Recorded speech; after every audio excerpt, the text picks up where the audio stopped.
Alright, let's go ahead and work on the trigger guard. We'll do that the same way we did the receiver assembly, so we're going to do it as a separate object and join it at the end. So we'll do Shift A, add a cube, we're going to scale the cube down, and we're going to position it so the top and bottom kind of line up with our reference image, probably right about there. We'll come to side view, I'm going to scale in the Y, and the trigger guard is a little bit skinnier than the receiver assembly, so maybe somewhere around there. We now have non-uniform scale, so I can press Ctrl A, apply scale, and we'll tab into edit mode, Alt Z for transparency, and then make sure you're in vertex select, and then we can just select these back vertices here, G to grab, lock it in the x-axis, and then just come right about here. We now need a loop cut, so we'll do Ctrl R, and then we'll line up this loop cut right about there. Press 3 to go into face select, and then Alt and shift sides here to the side view, select that back face, and then I can press E to extrude. And I'm going to come right about here, and then E to extrude again, come right about there. Press 1, go back to vertex select, select these, and then GG to edge slide it up like that. Now I'm going to press Ctrl R, and I'm going to do 2 loop cuts at the top, and then Ctrl R, and do 1 loop cut at the bottom here. And then I'm going to do Ctrl R and add some vertical loop cuts, and then just put them on the edge of the shape here. We'll do one on the other side as well.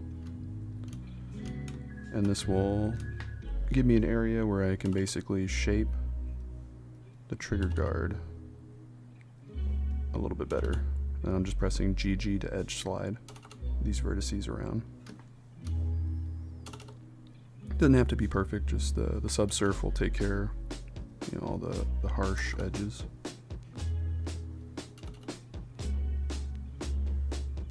Alright, so now what we can do is we can do Ctrl R, we'll add a loop cut in here, then we'll press 3, go to face select, and I'm going to press C for circle select, and that should allow me to get the front and back faces. I'm going to press I for an inset. I'm going to right click, go to our loop tools, it's a free add-on, you can add that in your settings, and then do circle. We'll press R and we'll rotate the circle around so it's not so stretched, and we'll probably scale it down a bit here, and then I'm going to press I and do another inset. And now we got the front and the back selected. I can go back, right click, loop tools, and this time do bridge, and that'll give me a nice cutout. Now we can come back to front view, tab into edit, press 3 for face select, Alt Z for transparency, and I'm going to do C for circle select. I'm just going to paint these inside faces here. So kind of have that, and we'll press X, delete faces, and then we kind of have this sort of shape going on. I'll press 2 to go to edge select, and then I'm going to isolate this shape so I can see it a little better. We'll select one edge, and then Control select to build up that entire loop. Then you can hold Shift, click on the opposite side edge, then Shift Control, and you can build up that selection as well. With both selected, you can right click, loop tools, and do bridge. Alternatively, you can of course just Shift select and fill. Either way, it doesn't matter.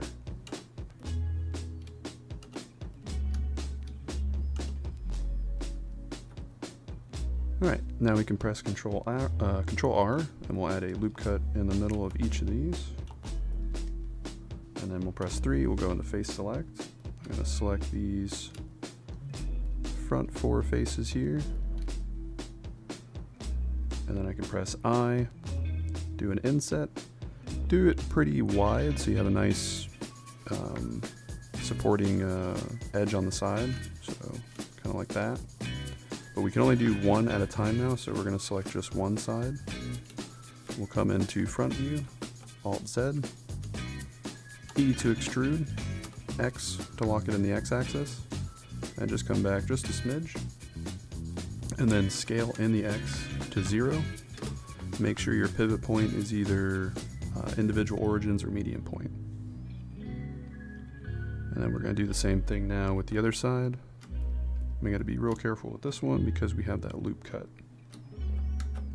So I'll press E to extrude, X to keep it straight, and then I'm going to scale in the X to 0, and then I can press G in the X, and then basically make sure it's not intersecting with the loop cut there. Now we want to select the inside faces on both sides, and I want to scale it down, but I only want to scale it on my Y and my Z. I don't want to scale it on the X. So I can press S, Shift X, and then just pinch it down a bit. Actually, let me see if I can see it better. Scale, Shift X.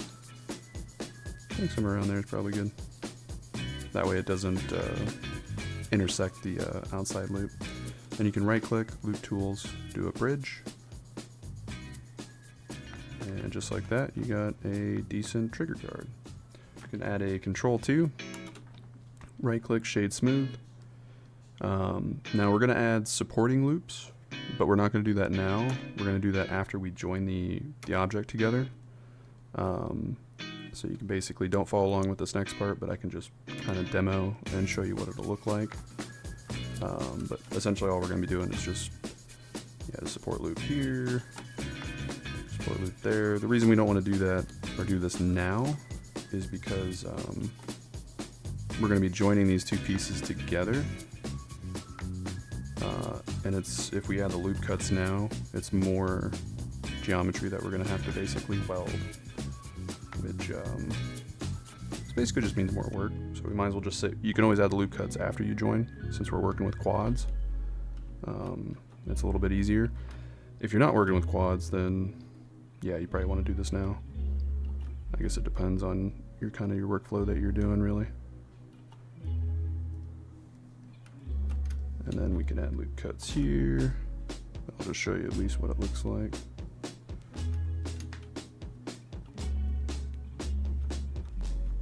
And then add a loop cut here, push that back.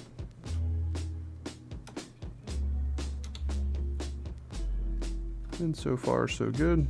It's not a bad trigger guard. And if we add in the grip and the magazine we made earlier, our AR15 is starting to come together.